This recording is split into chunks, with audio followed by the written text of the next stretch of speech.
कॅन्सरचे कोणकोणते प्रकार आहेत ते आता आपण पाहूया। पहिला आहे कार्सिनोमा। हा आहे कॅन्सर ऑफ इपिथेलियल टिश्यू, म्हणजे आपल्या बॉडीचे जे कव्हरिंग टिश्यू आहे त्याचा हा कॅन्सर आहे। याचे उदाहरणं आहेत skin cancer, lung cancer, breast cancer etcetera.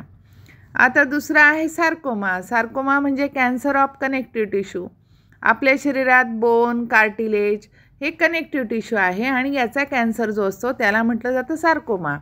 तिसरा आहे lymphoma, cancer of lymphatic tissue.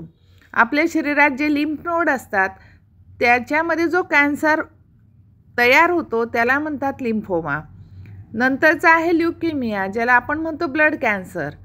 याला म्हणतात कॅन्सर ऑफ लिम्फोसाइट, म्हणजे यामध्ये WBCचा नंबर वाढतोय। नेक्स्ट आहे ॲडिनोकार्सिनोमा। हा आहे कॅन्सर ऑफ ग्लँड्युलर टिश्यू, म्हणजे आपल्या शरीरात ज्या ग्लँड्स असतात त्याचा हा कॅन्सर आहे, जसं thyroid Gland, pituitary Gland etcetera. आता इथे ही डायग्रॅम दिसते, यामध्ये आपल्याला हे सगळे टाईप दाखवलेले आहेत।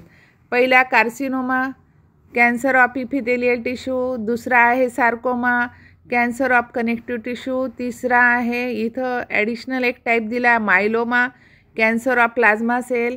Leukaemia, cancer of blood sale.